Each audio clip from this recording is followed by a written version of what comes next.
record. Okay, I want to make sure we're recording this. If you guys come with your questions, maybe you haven't been on Blab before, you can actually do a / with the letter Q, then ask your question, and it'll show up out of the chat in another side over on the left side for us so we can see it. Looks like we may have lost Mike. But yeah, we got a good bunch of people in here. Guys, our goal here, a couple of things we want to do. First, we're so glad that you're here and that you've chosen to be a part of this Amplify Summit. Dennis and I talked about this months ago about really wanting to try to bring together some of our favorite speakers, some of our favorite writers, some of our favorite coaches, and really try to help people who maybe they feel a little stuck. It's easy as a speaker, writer, and coach to feel extremely isolated in today's environment because a lot of what you do is online.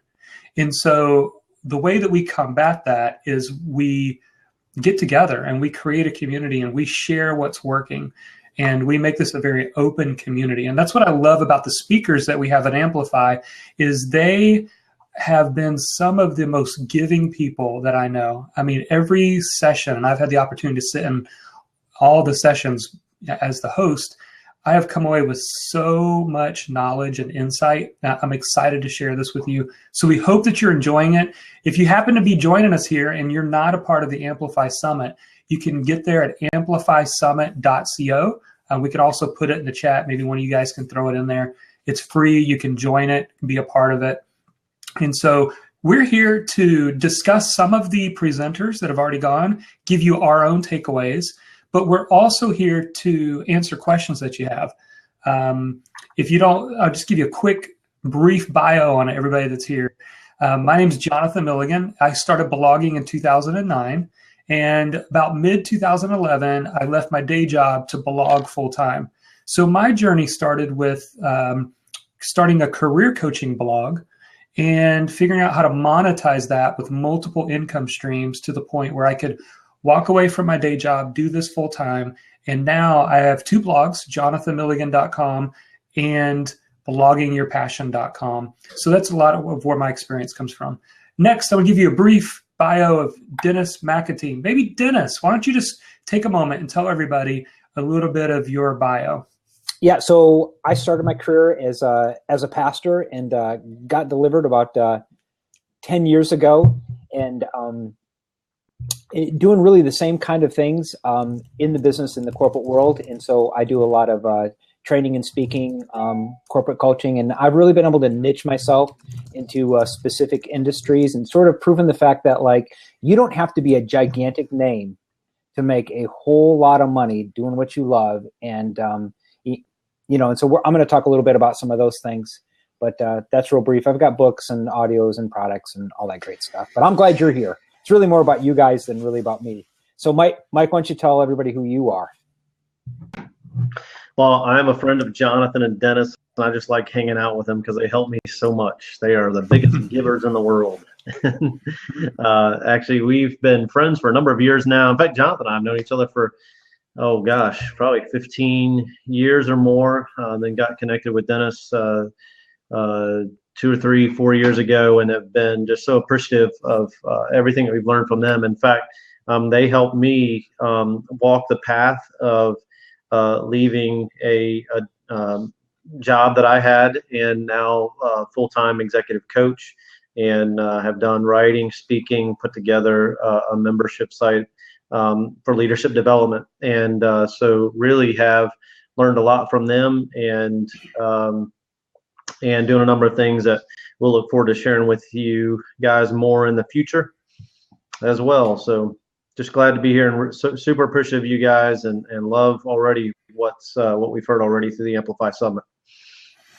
Awesome. And here's what I'm excited about. We're just 3 normal guys, right? I mean, it's not like anything that we've done to build our business is something that you can't do. So if you're here today and you are wondering, can this be possible for me? My answer is yes.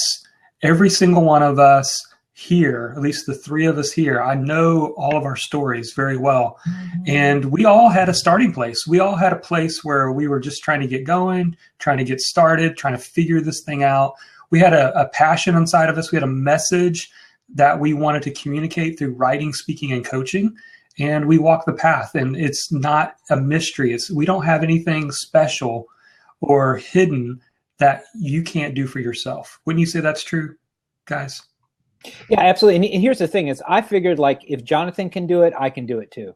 You know, if a guy like Jonathan Milligan can do it, holy cow, anybody can do it. So and that really is the truth. Anybody can do this. Yeah, and I'm Absolutely. right there with you. In fact, I throw out things all the time saying what I'm going to do to show them up, and then they tell me how dumb I am for for thinking that I could do better than them. So, no, this is again, I'm very appreciative for Jonathan and Dennis. Learned a lot from them. I echo what Jonathan said. I think the thing that keeps us from moving forward so often is the belief that somebody had a leg up. Whether they had some job or some platform before that allowed them to move faster, to go further than we could ever go.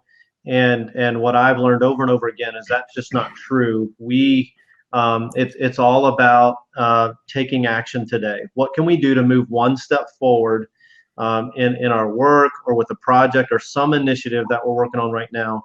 And that's what it's been for me.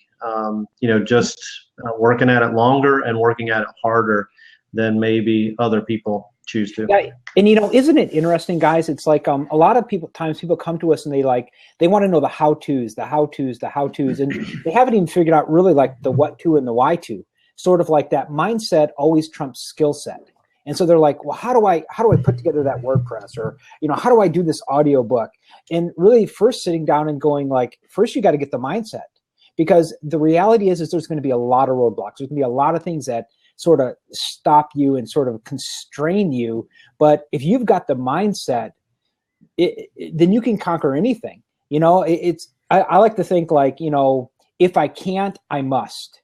It's like I look at different things and different projects and go, oh, I can't do that. I can't. And so whatever you're saying I can't do, turn it around and say, no, I must. So whatever it is, that thing in your life, it's like, no, I must do it. If you're thinking I can't, then I must. And I think another mindset people have to develop, just kind of big in me today, is all I need is within me now. And that is the truth. Sometimes we think, well, oh my gosh, if I can just meet Jonathan Milligan, he can introduce me to this, or if this person can open that door. And the reality is all you need is within you now. You've got everything you need to produce a great business, a great life, a great family, whatever that thing is that you desire. So if you're thinking you can't, the reality is you must, and really all you need is within you now. And so, I think mindset is huge.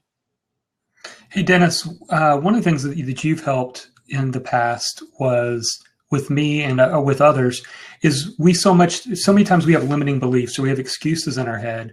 And can you talk a minute about, I love your angle on how to handle excuses and how to kind of reframe the question. Yeah, so here's the excuse busting formula. So whatever excuse you happen to have, it's like, oh, it's too hard, or oh, I travel too much, or oh, I'm a stay-at-home mom. So here's how it works. It's even though favorite excuse. Okay, whatever that excuse, whatever sort of like, because I think, don't we all like have like a favorite excuse that we keep in our back pocket that's like, so like for me, it's like I just travel too much. So I think like, can I lose weight? Oh, I just travel too much. Can I eat healthy? Oh, I just travel too much. Can I write another book? Oh, I just travel too much. Oh, can I do a podcast? Oh, I just travel too much.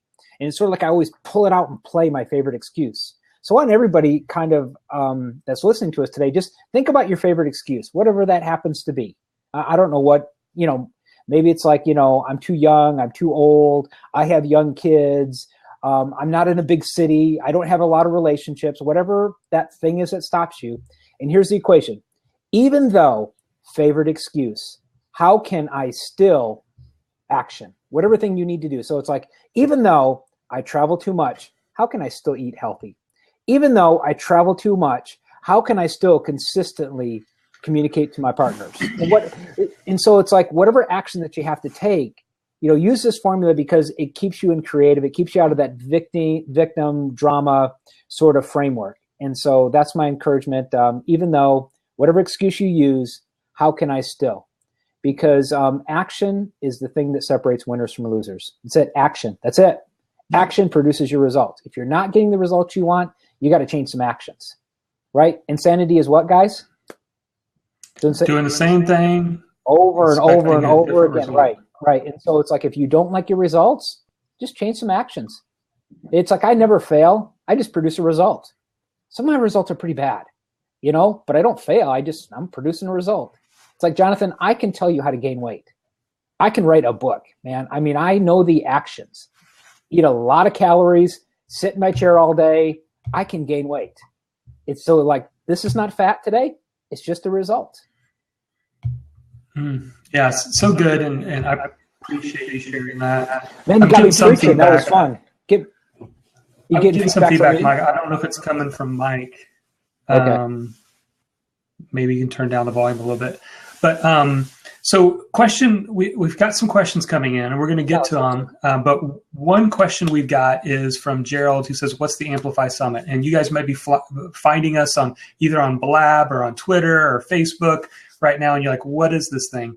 It is actually it started yesterday, and it's running for 2 weeks.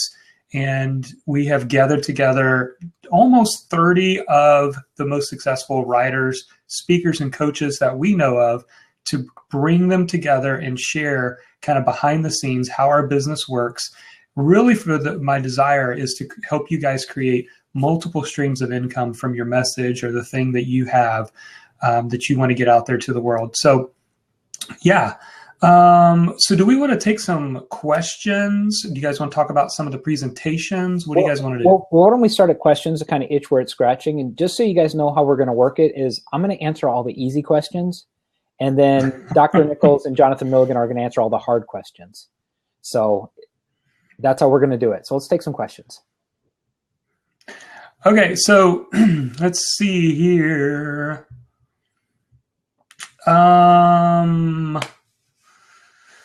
right, kind of looking through here. By the way, if you guys have questions, help us by just giving the / the letter Q. Will help us to kind of distinguish the difference between what's in the chat, because I see we have questions over in the chat. One's coming from his hashtag or his username is Blood Grew. I don't know if that's your last name or if I just slaughtered that name, but he wants to know, a question he has is, being a typical introvert, what are some strategies for making connections? So as a writer, speaker, and coach, obviously it's important to be building your network, building those relationships. How do you do that if you are an introvert? Any insights, either one of you? I've got some ideas, but I want to kind of let you guys go first. Well, why don't you go first, because you're the introvert of the group. Yeah, that's true. True. You are. I am the introvert of the group. and what I want to say is, don't let being an introvert hold you back. Like, I know that what I see about introvert and extrovert is different, because I don't think it's just you're one or the other. We are different shades of a lot of that. For example, even though I'm an introvert, I spent 7 years as an executive recruiter, where I actually started in the executive recruiting business with a phone book. I mean, literally, I had a phone book, and it was call people and make relationships. Now, if you're an introvert, that's like the worst thing you'd want to do, right? I mean, it is. It feels so painful. But yeah, what I find is, even being an introvert, you a lot of times are probably have a little bit better skill at being a listener. See, the thing that introverts, I think, struggle with is trying to carry conversations. And when you realize that you don't have to carry the conversations, but instead learn how to be more interested in the other person than trying to be interesting in what you have to say, that will revolutionize everything. When I figured out that I could build a 6-figure a year business as a executive recruiter, being an introvert, here was the secret. Here was the thing I figured out.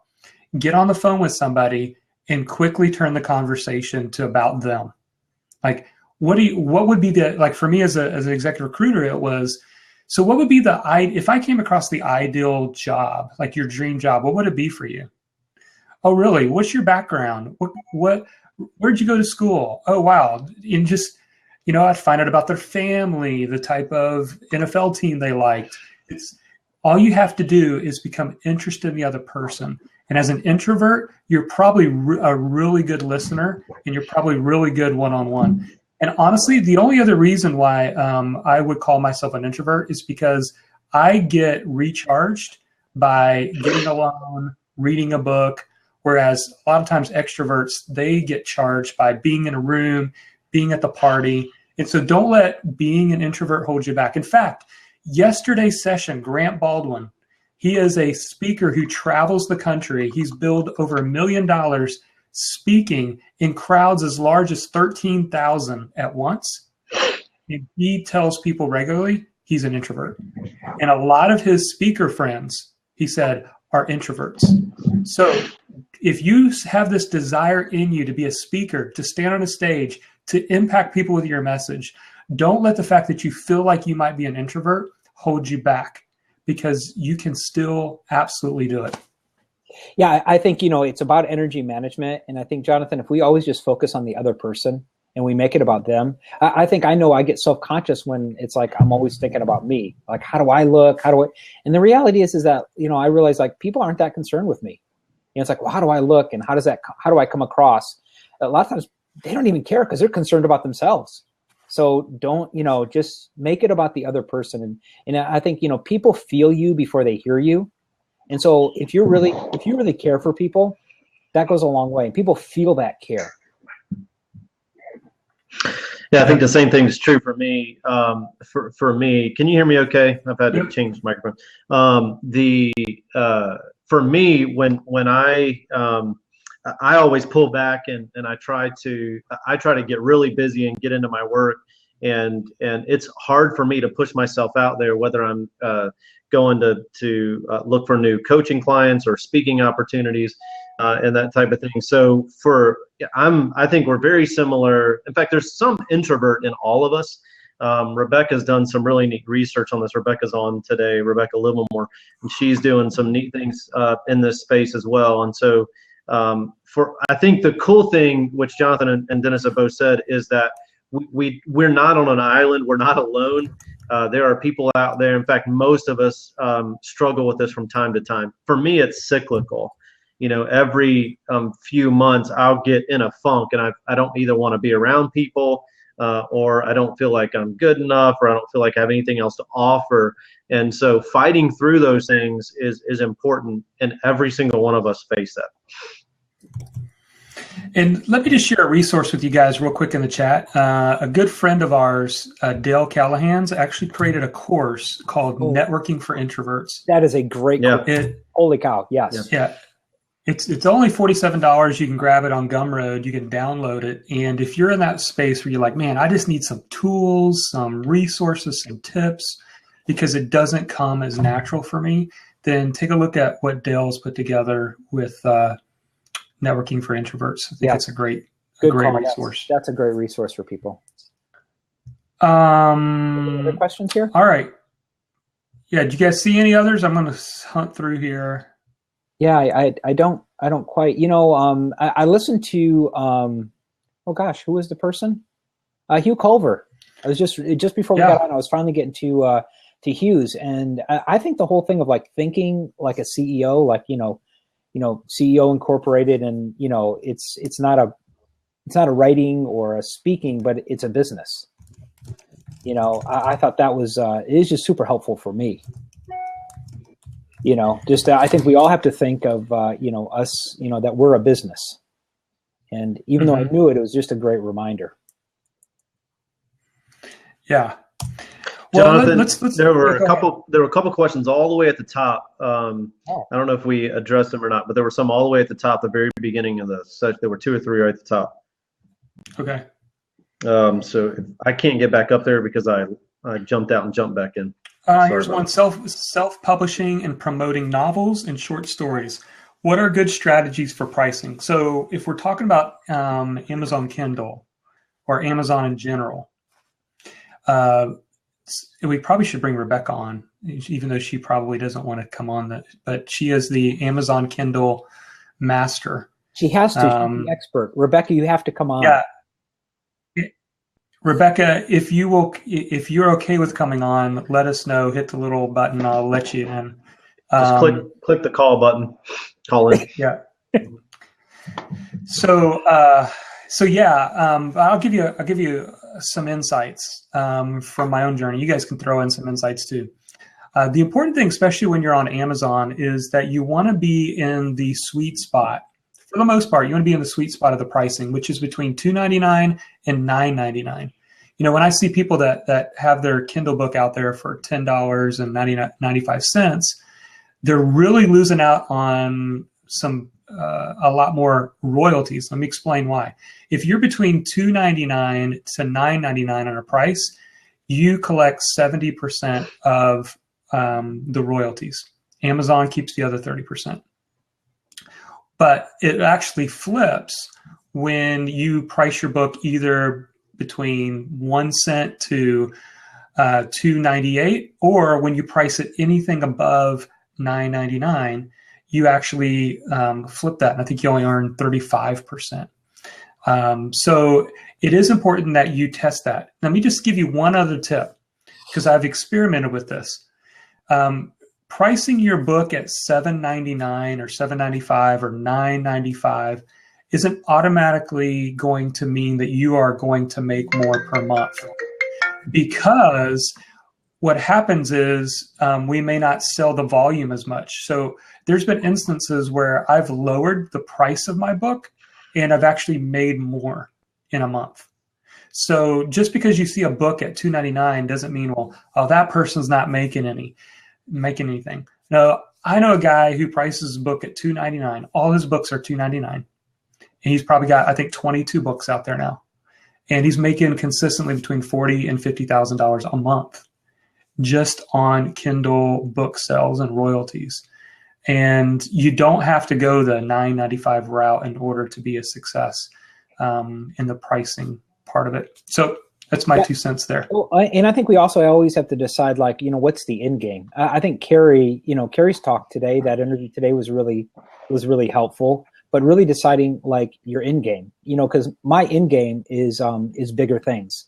It's the online course, and it's the speaking engagements, and it's the coaching that are high ticket, items where I'm almost willing to give my book away many times, just to create a relationship. So I think you have to look at what's the end game of your business too, and why are you writing? Yeah, and there's a couple of things in Carrie's presentation, and I would definitely encourage you guys to listen to that one today. You should have gotten a link for that. If not, go sign up for the Amplify Summit at amplifysummit.co. And the very next page, you'll get access to this presentation we're talking about. But today, Carrie Oberbrunner, his presentation is about how he created 3 six-figure businesses from his last 3 books, which is incredible. It's a really neat thing. In fact, he actually shares 17 income streams that he's created on the back end of the books. One of the things he says that I thought was so interesting is he said, for me, my book is more than just a fancy business card. And the reason what he says is, what do we do with business cards? Often we'll toss it, we'll put it in the trash. And then he made this statement. I thought it was so profound. He said, business cards don't change lives. Books do. And I thought that was an incredibly insightful way to put it, because Carrie has some amazing books that he's put out there, and he gets emails on a regular basis from somebody who said, just found your book, just discovered your book, even though he published it a few years ago. And you really changed my mindset. You helped me. This has made the biggest difference in my life. And so I just thought that was a really interesting way to think about it. Yeah. And, books go where you can't go many times, and they go into crazy places, so some of the different testimonies that I've gotten from my books. And I'm like, holy cow, you found that in Brazil or what? You know what I mean? It goes where you can't go. And it speaks for you all the time, where there's only a limited amount of time that you can go and speak, but your book is always speaking and always sharing your message. So it really is a great vehicle. Yeah, I agree. And kind of along those lines, Alex has a question about, he published a Kindle book, but has literally zero sales, like very few sales. And again, we've all been there. We can't get things going. So I know Jonathan and Dennis, y'all have done things to really get eyes on your book. Again, if Rebecca was here, she's done some really neat, cool things too. So do y'all want to talk about that for a minute? Yeah, sure. So I'll just share a few things that has been helpful for me. One of them, Alex, is to actually participate in the KDP Select program. It actually gets you have 5 free days to get your book some maximum exposure. Now, some people might be thinking, well, why would you do that? Why would you give away your book for free if you're ultimately wanting to earn money with your book? Well, one of the reasons why people take advantage of this is because they have their mindset beyond just the book. The book is the introduction to the relationship, which allows and creates a pathway of belonging for your reader. And so by that, one of the things that I recommend is that you actually put some type of an email opt-in, email incentive at the beginning of the book to further develop that relationship with people. So that's one reason why people put their book out there for free. Another reason is because it can generate a lot of buzz and interest. And one of the things I did is I made my last book I published last year, I made it available for the first 5 days for free on the Kindle. And then I reached out to some people who had decent size Twitter followers and gave them a click to tweet and said, hey, my book's free for the next 5 days. Would you mind just sharing this with your audience? It makes them look good because they're sharing something that's of value, that's free. At the same time, it really gets a lot of people taking a look at your book. The last tip that I'll give you that I've done before that works really well is with KDP, there actually is a couple hour time frame between when the book goes from free back over to paid.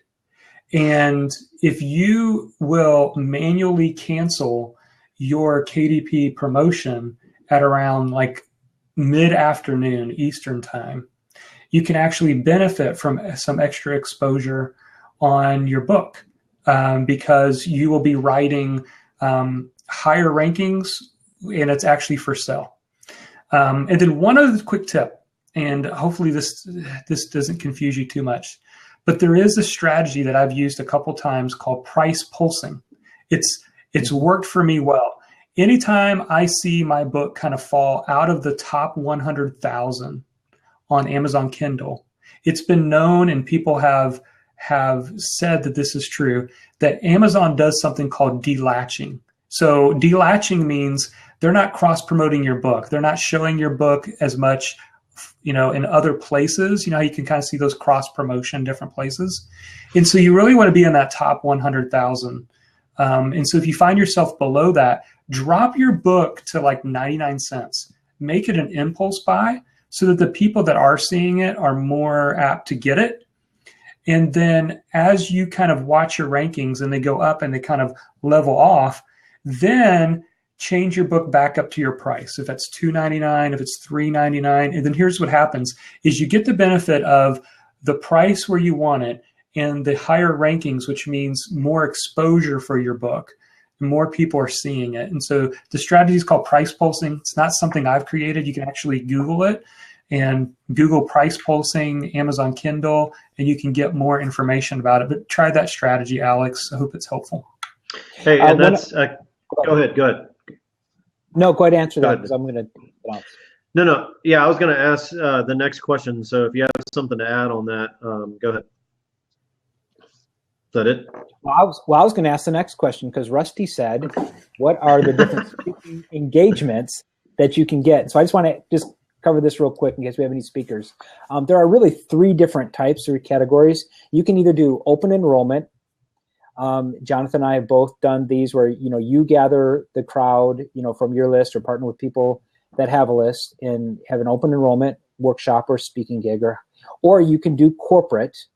Okay. The great thing about corporate is that you can determine ROI, what's the return on investment. You typically can probably charge the greatest fee here, or you can go after associations. Now, the great thing about associations is they have event planners, in those associations that their sole job is to book speakers. The challenge is that it's typically a limited budget because they're typically an association. So those are the three types. You can either do associations, you can do corporate, or you can do open enrollment. So I just wanted to answer that real quick. I saw it. So go ahead, Mike, ask the next question. Yeah, so kind of closely, we're talking about Kindle books, and we don't necessarily have to spend the whole time on it, but this is another good question. How do I get people on my list when they buy my Kindle book?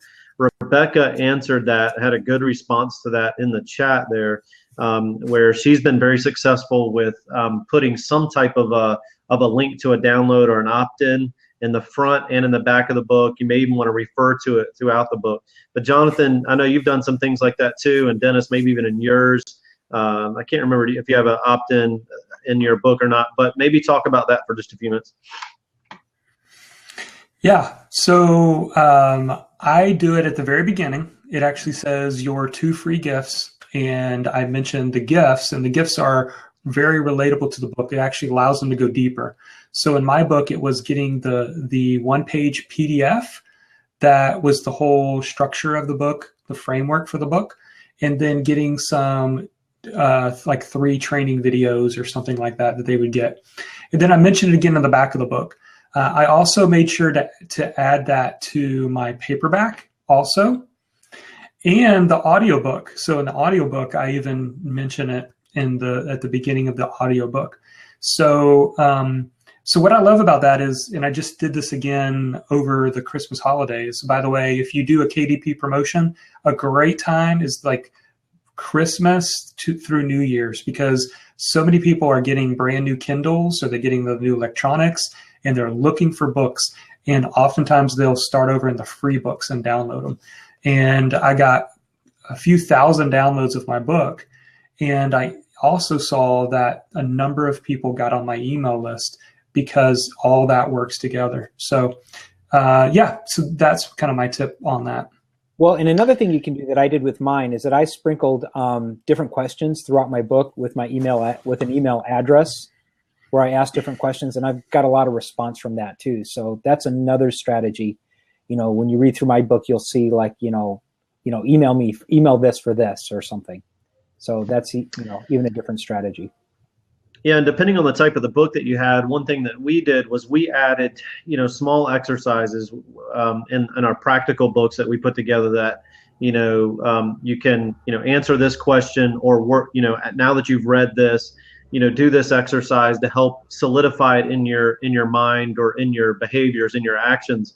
And then you can put links there to articles on your site as well that have these opt-ins or extra content that just wouldn't fit in the book or whatever, just to get people on your list, which is a great strategy.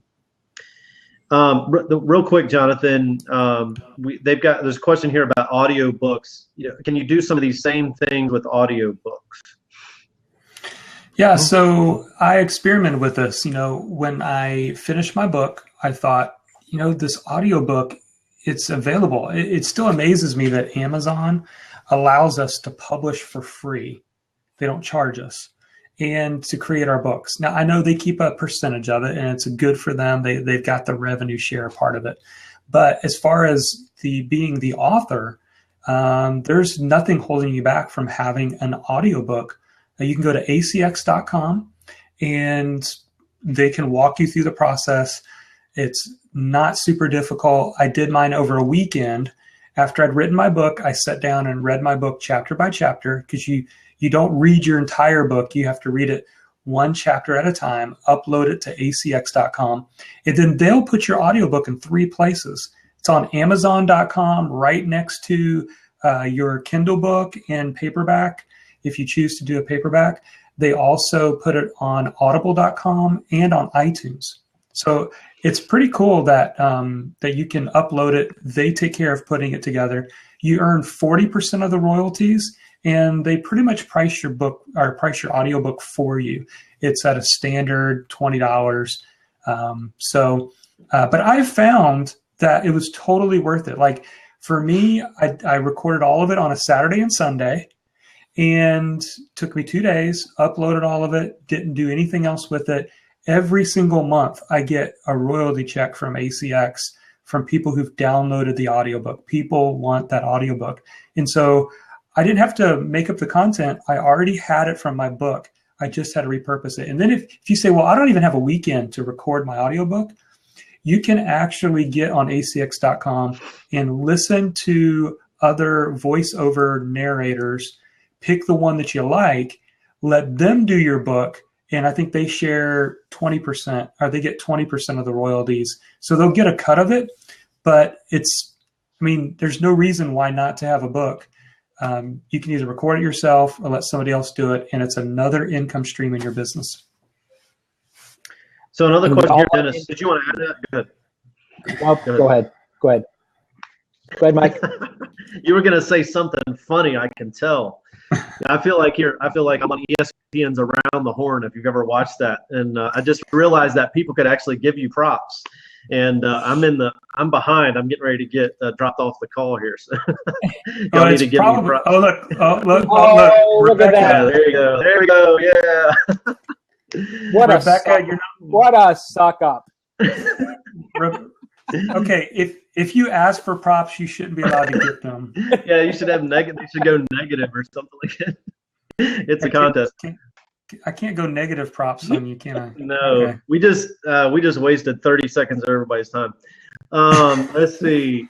Is it okay? And Dennis, you may want to answer this. Is it okay to change an author's voice? For example, your audience, when you move from one product to the next.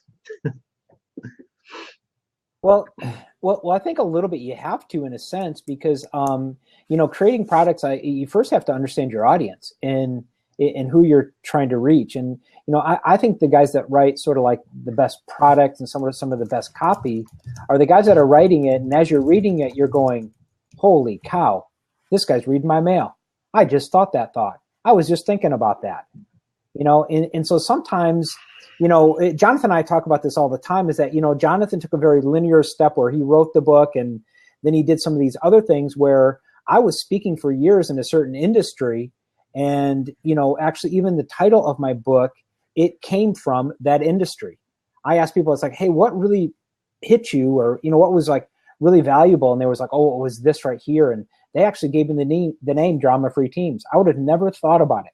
I'd have called it something stupid like leadership training for healthcare,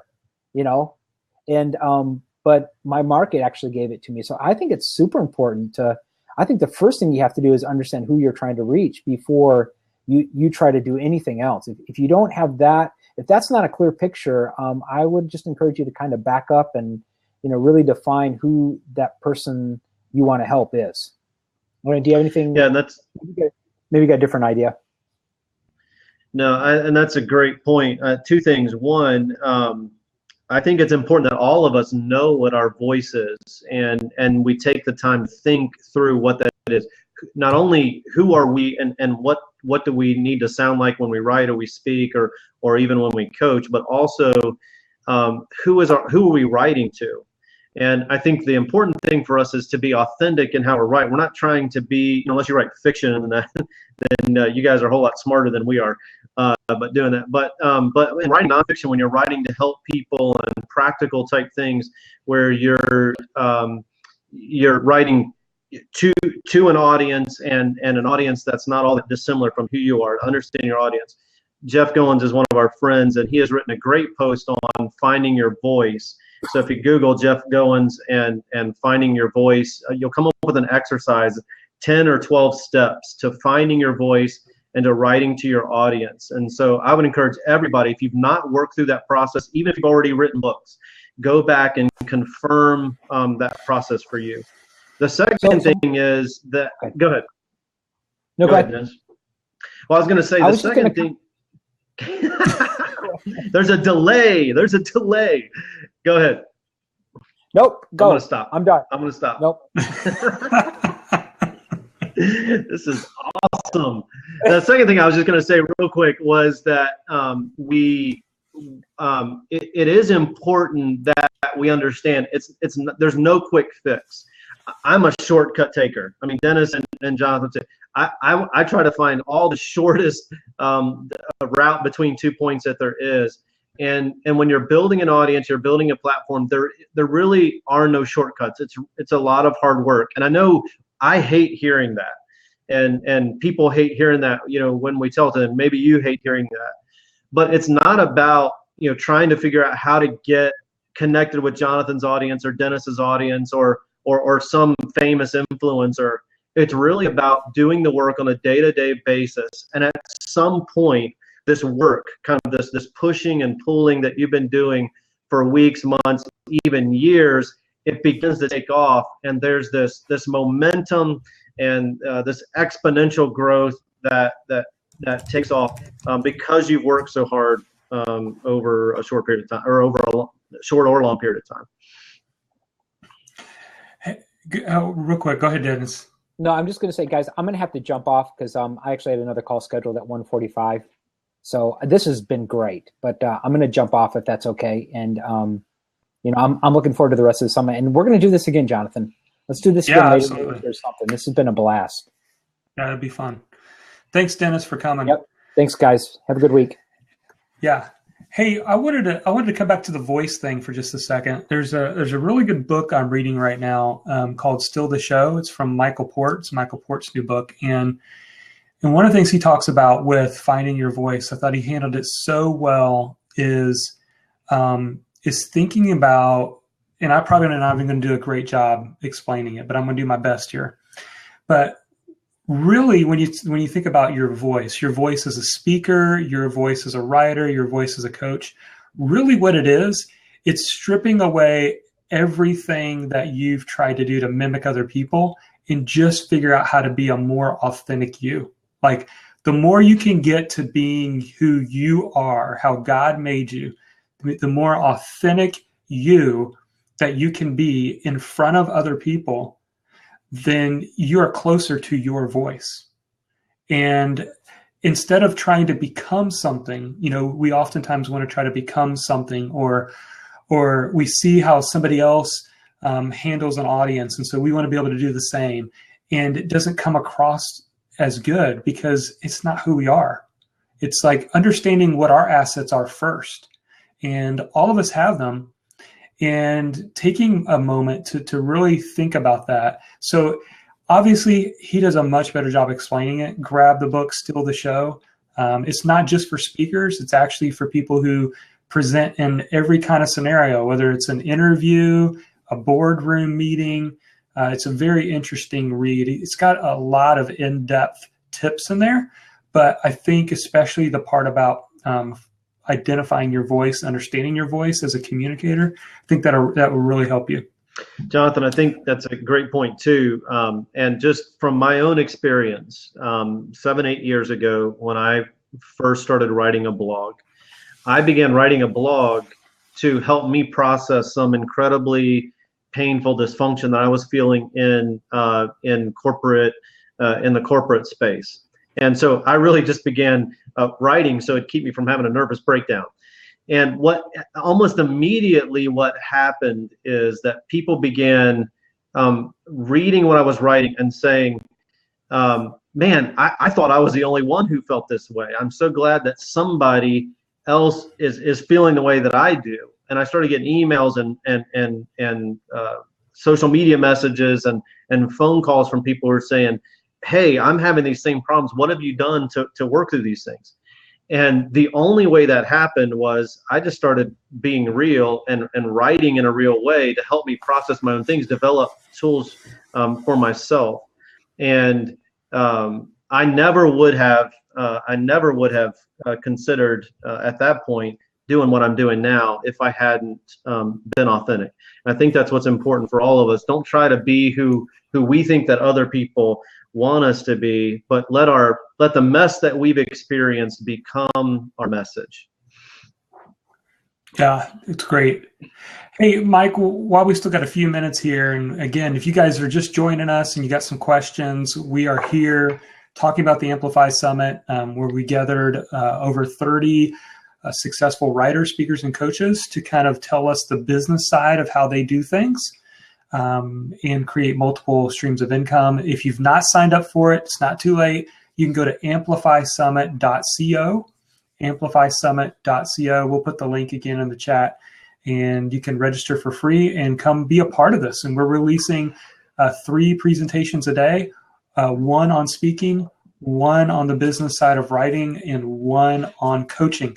And today, day 2, and you guys can get access to this if you go and register for the summit, Mike actually does a session. It's a great session on how he manages the actual coaching session. So how to get the most out of every coaching session.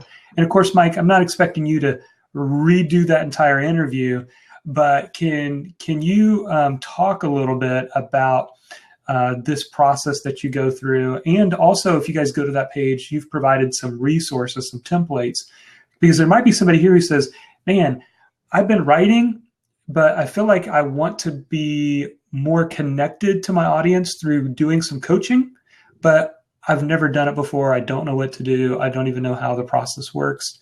So can you mind just taking a couple minutes and talking about the coaching that you do? Yeah, so if you haven't already watched the session today, basically what we do is we walk through all the way from before a session, even before you land a client, all the way through what happens after the session. So it's a fast moving 25 minutes that Jonathan and I, and it really is. I mean, you're gonna have to probably watch it 2 or 3 times to kind of collect all the pieces.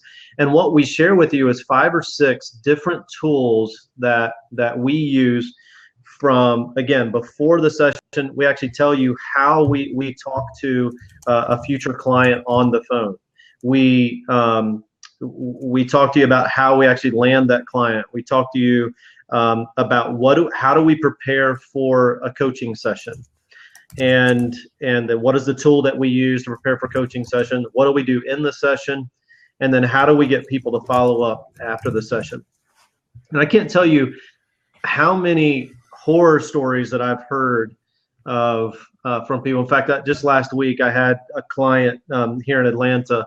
They're from Texas. They were here in Atlanta last week, and we were talking about this. She was telling me about her previous experience with a coach, and she said that her second session with this coach, she's on the session. They had I think a 30-minute session scheduled.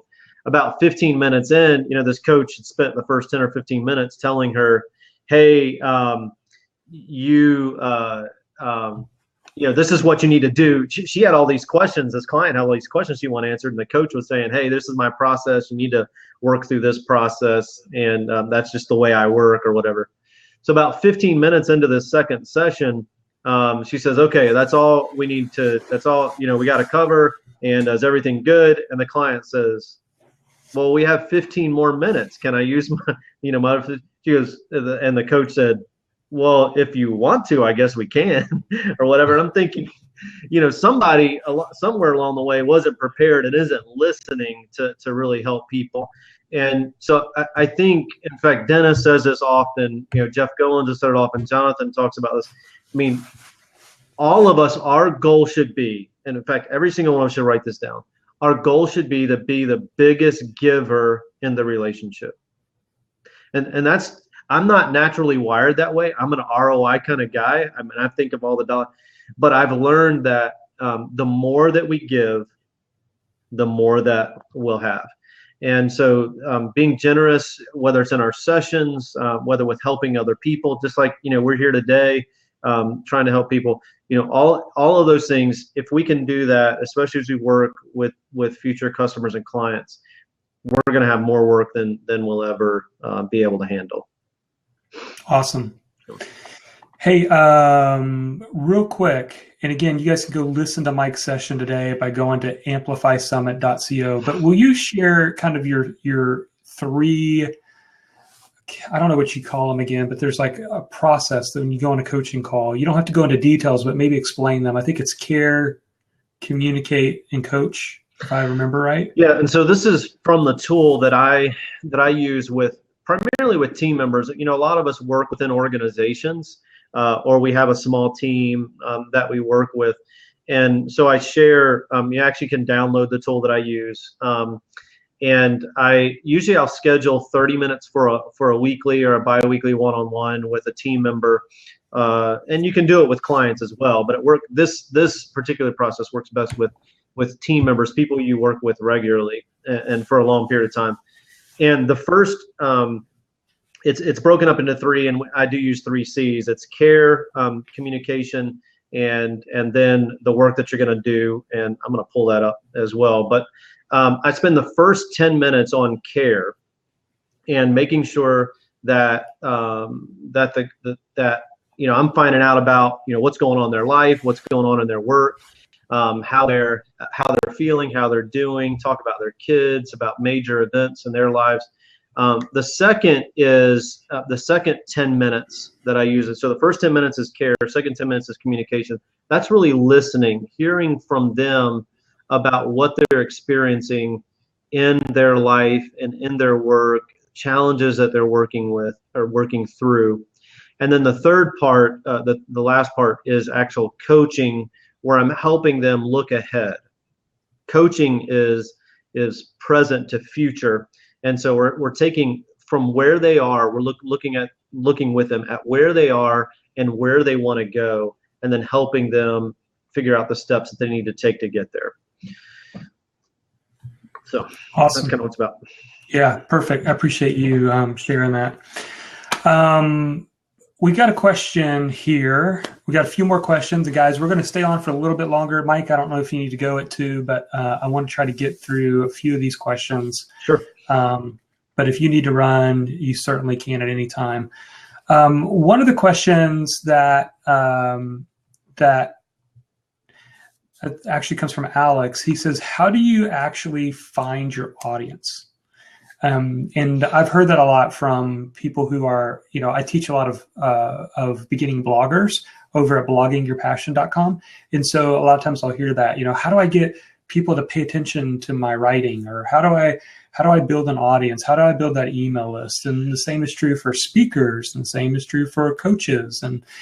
And so we believe that it comes from what we call the Clarify Your Message worksheet. And I'm not going to go into all the details, but at the Amplify process, we actually did a workshop back in October, and all the participants that came, we walked them through this Clarify Your Message worksheet. And so your audience comes at the intersection of your story, your strengths, your message, and your market. So that's where it is. What is your story? Look in the past and take a look at your story. What are your strengths? How has God made you? What has He given you the ability to do so that you can take that gift and bless others? And then figure out your message and your market. But real specifically, kind of break that down to your audience. I want you to think about these 3 questions, okay? First one, who do you dream of helping? Who do you dream of helping? Who would you love to have in a room? If you had a room and then let's say there was 30 chairs there and you had the ability to stand in front of them and they were excited, willing participants. They had the pen ready, the notebook is ready. They want to learn from you. Who do you dream of helping? Another way to ask that is, who are you passionate about serving? Because this process of growing your business as a speaker, writer, and coach doesn't always start out the best financially. Oftentimes, speakers, writers, coaches, bloggers, they all start in the margin of their life. They have a day job that they're doing, and they start in the margin of their life. That's the awesome thing about being on the internet like we are today, where you can start a website, you can start a blog, and you're open 24/7. Even while you're at your day job, you can still add people, you can still influence people, add to your income, add to your impact. So who are you passionate about serving? Because it's going to take, like Mike said earlier, you're going to feel like you're giving way too much and you're not getting necessarily as much back. And the process is to have the heart of a teacher, the love of a friend, the attitude of a servant, and be giving and be generous, okay? And then the last question on this topic of finding your audience is, And I got this one from Dennis McEntee, who was just on a little bit earlier. When you lay awake at night, whose success is on your mind? When you lay awake at night, whose success is on your mind? Who do you most want to help? Like, I'll give you an example. This is who excites me. This is who I lay awake at night to help. I want to influence the influencer. Like, to be able for me to be the coach, to be the person who helps someone who has a voice figure out how to get it out there in a big way. That is what I lay awake at night and get excited about, that I can influence somebody who has the potential to influence millions. And so who is it that you lay awake at night and want to help? Whose success is on your mind? So those are a few a few questions that you should answer when it comes to this idea of figuring out your audience. Yeah, that's great stuff, man. And I think every single one of us, if we could go back, write those things down, follow through that process. Again, for those of you that are just joining us, I shared also Jeff Goins has a if you just Google Jeff Goins Finding Your Voice, he's got a great exercise to walk through if you're looking for some of those things. And Jonathan, those things are really helpful. A couple things that we got here. Holly asked, where can we get the worksheet? I think what she was talking about was the coaching session worksheets you work through. All of those are linked in today's session in the Amplify Summit. So if you go to watch my session today in the Amplify Summit, it's under coaching. If you scroll down, I think I'm the second one on coaching, then there should be a link there to download all the resources. And there's more than just that one. There's 6 or 8 different resources there today. And in fact, just today, we're offering a year's worth of leadership training in Guidestone University for $10 if you're subscribed to the Amplify Summit. And it's usually $497. So it's some ridiculous thing that we're doing. We thought it'd be funny.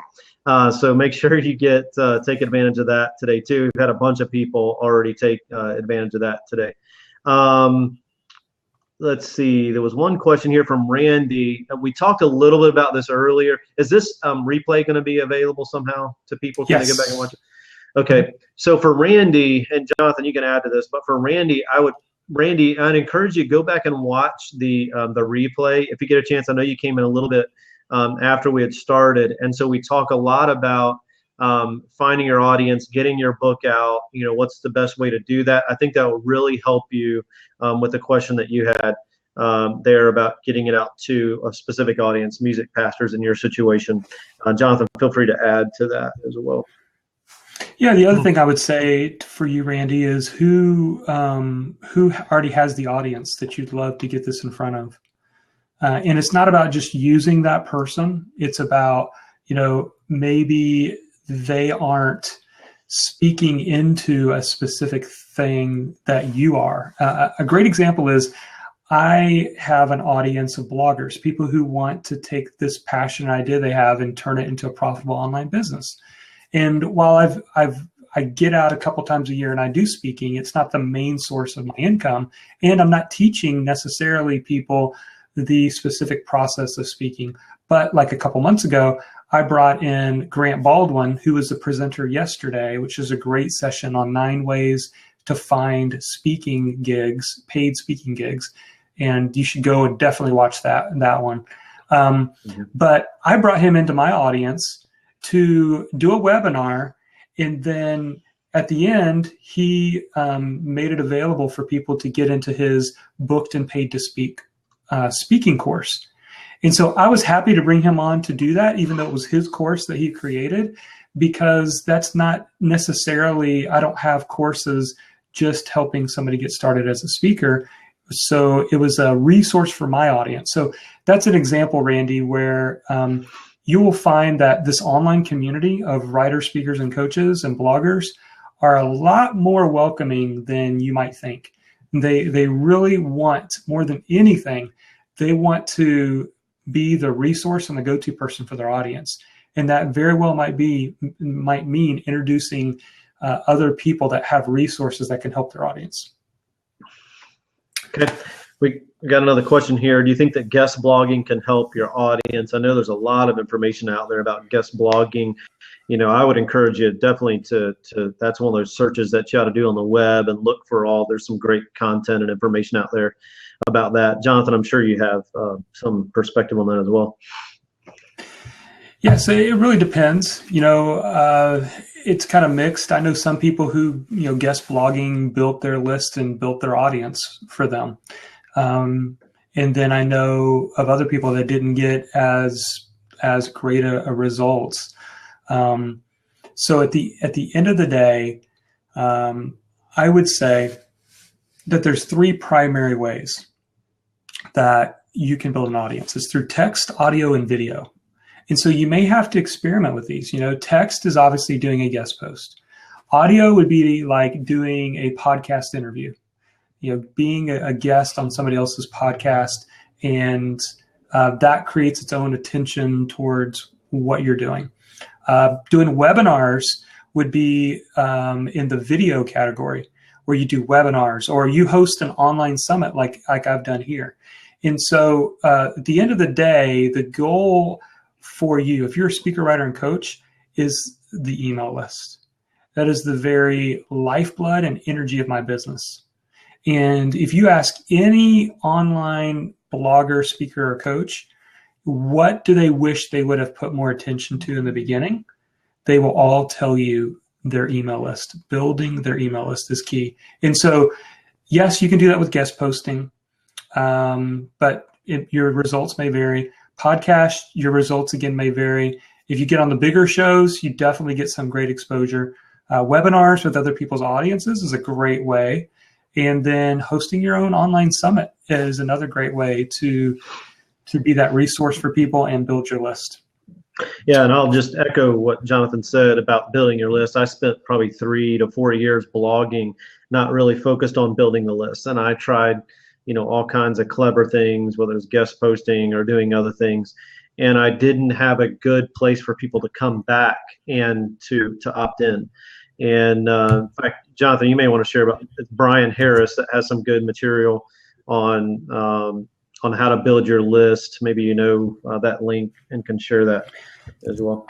I think you can find it over at I think it's videofruit.com is where Brian Harris is. I think his course opens and closes, but he's got a lot of great resources on his blog post. Another question, this question came in on an email I had sent this out to people who are part of the summit and asked them to ask a question. So we got just a couple here, and then we'll start wrapping things up unless you guys have a few more questions. But Judy says, how can you prevent from being too boring as a speaker? She says, what I want to do is speak as a Christian counselor. And so that's kind of her context of where she is. But Judy wants to know, how can you prevent from being too boring as a speaker? Mike, I don't know if you have any thoughts on that first. I have one thing to add, but I'll let you, unless you want me to go first. Well, number one would be don't be boring. Number two, I think it all starts with your preparation. So there's a few things, and it really depends on what you're going to do. There are several types of presentations. It depends on if you're doing workshops, then it's a little bit easier to be more practical, and you can have workshop-y things and exercises.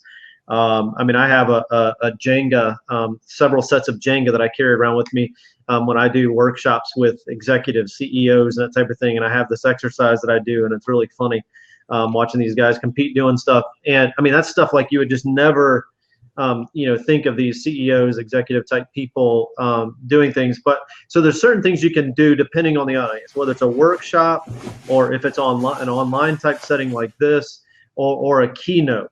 I think specifically with keynotes, which is where we really think about, okay, that's where you can make some real money if you get plugged into the right places. With a keynote, I spend probably 20 to 30 times the amount of time that I'm going to speak preparing for a keynote, especially when I'm writing a new keynote. And I think a lot of us think that each time we go speak somewhere, we have to have a new presentation. But the truth of the matter is, there's people, famous people that if I said their name, you would know their names. You'd be familiar with them, who've been speaking for 30, 40, 50 years. And they had one presentation that I heard them give, 7, 8, 10 times, just myself in my lifetime. And so we don't have to come up with a bunch of new material. The important thing is that we develop the material that really works for us, that resonates with our message, that is really at the heart of the core of what we believe in, so we can talk about it passionately. And then we develop, we continue to develop and prove that each time that we do that. So preparation is a key, which I think anybody that would talk to you about speaking, I think would talk about that. I think the other trip up that we have is we think we have to have all these bells and whistles, either whether it's with technology or or other types of things that we have, the keynote or the PowerPoint that we use, those types of things. I think one thing that's important to note, Dennis is one of the best speakers that I've ever heard. He was with us on here just a few minutes ago. He hardly ever uses a PowerPoint. Usually he's using either a whiteboard or a flip chart or something, and he's drawing all over it, and it's not neat, and he writes really messy, and all these things. And for him, he's figured out what works for him, and then he's using it for all it's worth. And so figure out what works for you, and continue to improve that, and we'll be far more successful, all of us. Yeah, good points. My insight real quick is a book that is an excellent resource. It's called Communicating for a Change from Andy Stanley. Mm-hmm. I would definitely encourage you to read that book. It's an easy read because it's actually written as a story. It's written from a story of a pastor who's struggling, doesn't feel like he's connecting with his audience. He is a pastor of a smaller church. And then he kind of goes through this story, this journey of finding out, how do you communicate to people for life change and for them paying attention to what you have to say, but actually doing what you have to say as well. So that is an excellent resource.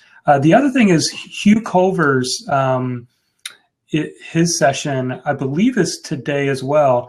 And you guys, again, I would encourage you to go listen to Hugh Culver's session today on, his topic is about 4 ways to get more speaking opportunities or something like that. But one of the things he talks about is, he says, get your audience moving every 10 to 12 minutes. So if there's something you can do to get them to high five one another, get them standing up, get them interacting, doing something, he says, whenever he's done that, whenever he's intentionally in a presentation, so if he's got a 60-minute keynote, he's built in a couple different times that gets the audience moving somehow. He says you will almost always get invited back. The event planner will think it's a success, even if you're not the funniest person in the room. If you've just kept the audience engaged by doing some kind of movement exercise. The other thing, he was just talking about Dennis, and Dennis does this well. Dennis has something, and I wish he was here to explain it better than I could, but he has a process where he calls the show and tell. So most people like to tell, then show. So they talk and then they add an illustration at the end to try to do their point. But what he does is he shows first. He'll bring in an interesting story, or he'll ask a very inquisitive question, something that gets people laughing or throws them off their game or makes them think, where is this guy going with this? And he shows a point first, then tells it. So those are just a few resources that can kind of help you, but I definitely recommend checking out the book. Let's see. Mike, did you see any other questions coming in? Well, Holly has a great question, and I think this might be a question that would take a whole lot. Maybe something we could spend some time on, being more strategic, offline. But it is a good question. She's talking about having a physical disability, and how can she still stand out as a sitting, she's a seated speaker, rather than falling into this inspirational stereotype. I'm assuming her message, she has a message that doesn't necessarily have to do with inspiration. And so any feedback that you would have for her on that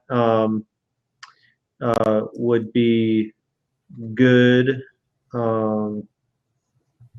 Yeah. So her question is this one related to, the session with Grant yesterday was a great help. My concern is I'm a person with physical disability, yet my messages don't primarily focus on that.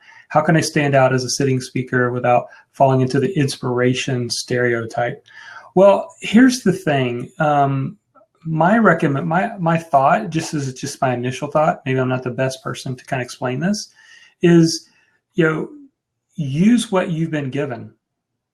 You just use what God has given you and be the encouragement for people and get up there and deliver your message without necessarily focusing on the fact that you have a disability. Mike, we have somebody we both know. His name's Tim Lee. If you guys have never heard of Tim Lee, his story is that he in Vietnam stepped on a landmine and his legs were blown off, and so he's in a wheelchair. But yet he speaks to thousands upon thousands upon thousands of people all the time, and he's not necessarily, every single message is not about his story or inspirational about what he's gone through. He just gets up there and starts communicating, and you begin to forget. Here's the thing: he is a powerful communicator, and you begin to forget about in his case, his disability, and you just get drawn in to the message that he's sharing. When you say that's true, Mike? Yeah, and I've heard Tim speak probably 20 times, and I don't know that I've ever heard him tell his full story. I know what his story is because I'm familiar with him, but he really doesn't draw attention to it. In fact, he does things, I think, sometimes to just show people that he can do things. I've seen him do some ridiculous things, getting up on stage or, in some situations that just weren't great for, someone in a wheelchair. And especially his situation, it's just, he doesn't even have any legs. I think the thing that he's done that's been remarkable and that we can all learn from is that he has just taken, like you said, he's taken where he is and his message, and he's just been extremely passionate about it. And his message is nearly the same every single time. I think for each of us, whether it's a physical disability or an emotional or a mental, intellectual disability, whatever it is, all of us feel like we have these things that hold us back, or that there's some reason. Every single one of us is going to come up with some reason why everybody else can do it and we can't, and we're all that way. And so it's whether it's fear or lack of confidence, we're going to come up with something to keep us from moving forward. And the important thing is that we take whatever that is, that disability that we feel, whether it's real or perceived, and that we embrace it, we acknowledge it, and then we figure out how we can either use it to move forward or how we can work through that challenge to still to make progress. A great book that I don't think we've mentioned here today is John Acuff's Start. I think his subtitle is Punch Fear in the Face and Become Awesome, or something like that. And he talks about these things that we tell ourselves, that we talk ourselves into not moving forward. And he goes through an exercise in the book where we actually talk about why those challenges or hurdles or even disabilities shouldn't keep us from moving forward. And that was, at a point where I struggled moving forward, that was an encouragement to me. Cool. Well, I'm going to do something strange here, and we'll see what happens. It's not strange, but something I wasn't expecting. I've just opened up the seat. If somebody wants to jump on the video or audio and ask us a question, you guys can do that real quick if you want to jump on. Meanwhile, I'm going to answer this other question, and this came from Johnny. He says, I've been loving the videos each day, talking about the Amplify Summit that we're in. He goes, it's been a great combination of encouragement and practical steps to take in these areas of speaking, writing, and coaching. My question is this: if there is one piece of advice to someone who was just getting started, what would that be? Start a blog, write a book, book a speaking engagement, I get a little overwhelmed with all the great information and I have trouble sorting it all out. So Mike, if somebody came up to you and said, I really want to do this speaking, writing, and coaching thing, where do you think is the place that I should start? I would say go do something else. Don't do this. No, I'm just kidding. I'm just kidding. No, I think, there are several things that after I just got done saying, overcome the challenges and hurdles, I'm gonna backtrack a little bit. It's gonna sound like I'm contradicting myself. But here's what's important. I think what's important is that you know that this is something that you're supposed to do or that you're called to do. Where it really started for me, I mentioned earlier in this session that I had experienced some incredibly dysfunctional situations in higher ed, where I was working as an executive for a number of years, and frustrating situations. And I would share those with people just to make sure that in some cases, I had some dysfunctions. I was part of the dysfunction. And so it helped me to share those other people and say, hey, have you considered, doing this or changing this behavior or saying that differently? And as I began processing these things and working through those things, I realized that there were thousands of other people just like me that really had, people were not helping in a real and tangible way. And so I realized, hey, I want to help these people. I want to help people who are like me, who are struggling with the same things that I'm struggling through. And so, that was the first step where I say, hey, this is an audience, or this is a group that I just like to serve. Well, it's great to come to that realization, but you got to have people to serve, people who want you to serve them as well. And so that's where developing an audience comes in. You can be selling a product, but if nobody's buying, you're going to either waste a lot of your time, or you're going to get an uncomfortable financial situation or whatever. So there are things that we can do to, some of us, we call it a side hustle that we'll do for a while, where while we might have a job or something that we're doing to earn income or to make sure that we're financially stable, we begin doing things, whether it's writing a blog or whether it's helping people on the side, sometimes for free, sometimes for very little pay. And we're doing things that are confirming whether or not this is the path that we should go down. And what happens as we walk this path is that there will be confirmations at times along the way, but then there will also be, delays or detours that help us to shape what that path looks like. So whether we're considering writing or speaking or coaching, we have the opportunity, again, as Jonathan said earlier, to really dip our toe in the water with the internet and with how easy it is to get our message out, social media, and venues of communication, doing online events like this. There are ways for us to really determine, is this something that people not only want to hear, but they want to hear from me? And then we keep pressing into that and keep modifying it so that we can continue to make progress. So, cool. Yeah. So here's a couple thoughts back from my perspective, Johnny, on, where do you start? You got all this stuff. Where do you go? Where do you start? I would say a great place to start is actually having a presence online. Like, you need a home base.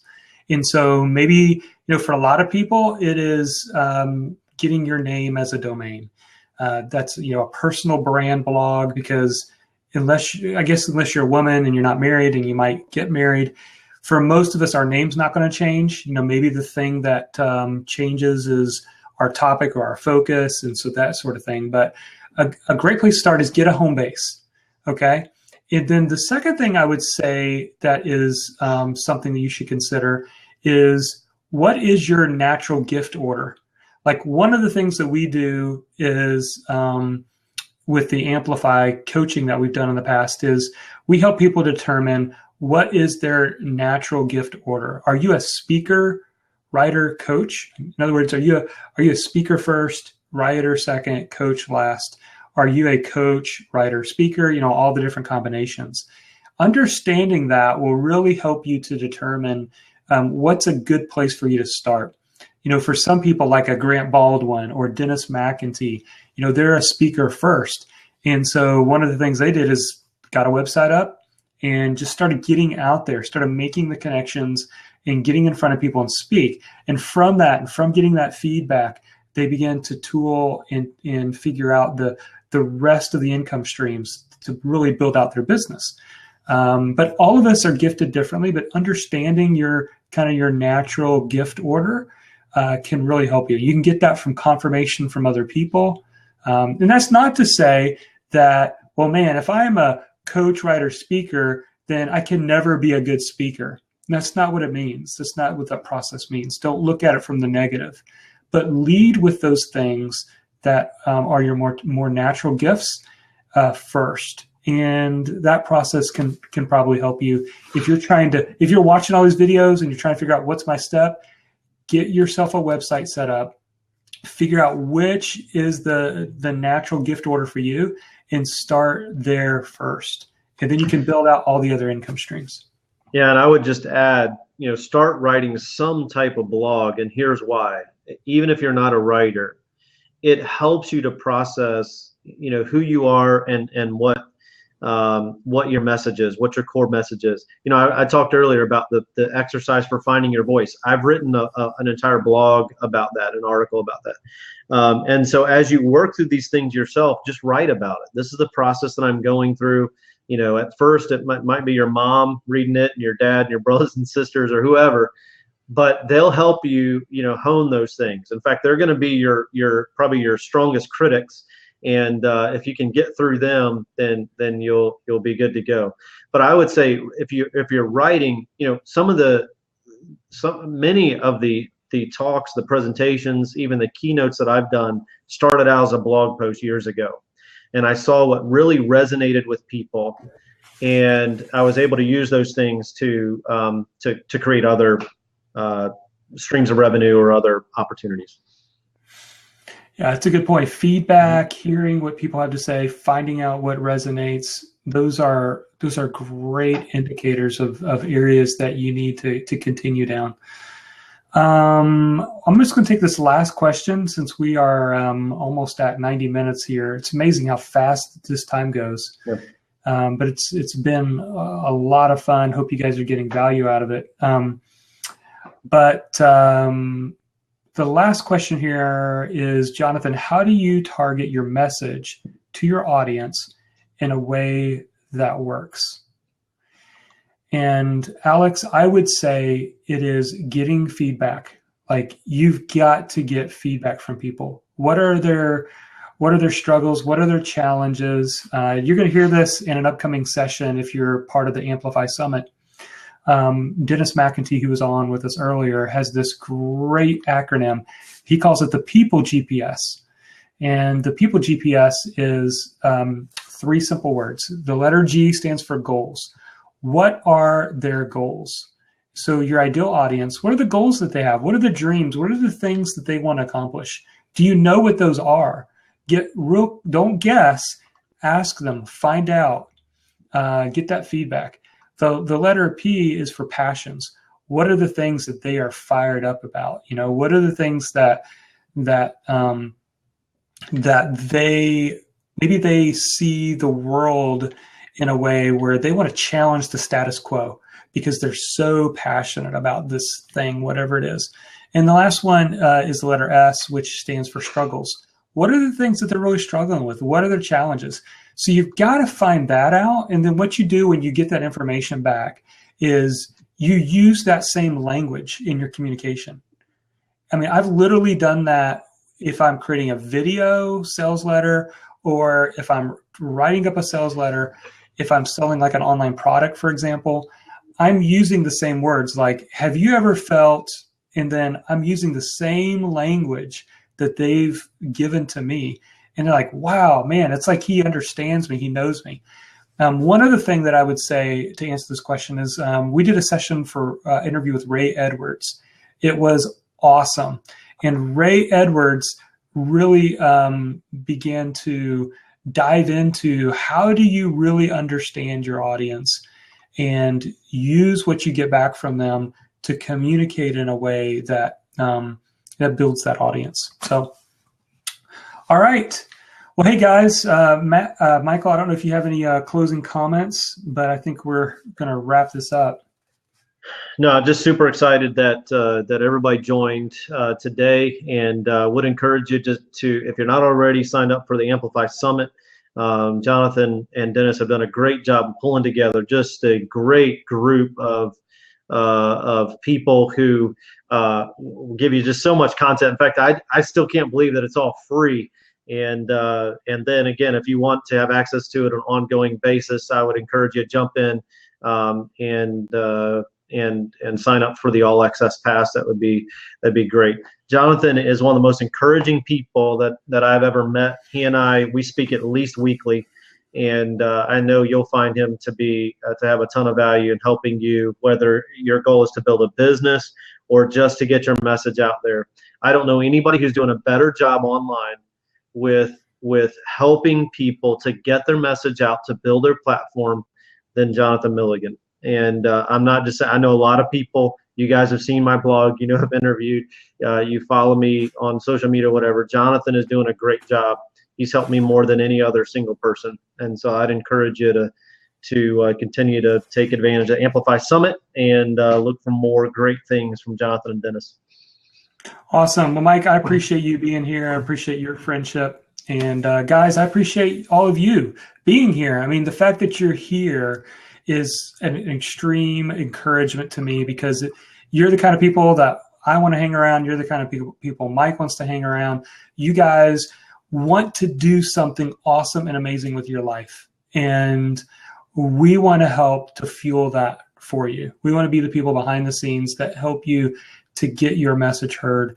And so if you're not, again, a part of the Amplify Summit, it's free. I told my wife when I was doing these recordings, I feel like I got an MBA in the Business School of Writing, Speaking, and Coaching just by being the host of these. And these are all available for free. You can go and sign up. We're only at day 2 right now. You can go and sign up at amplifysummit.co and get into today's presentations. Mike's one of the presenters. Again, go listen to his session on how to get the most out of a coaching session that'll really help you to understand the process of how that works.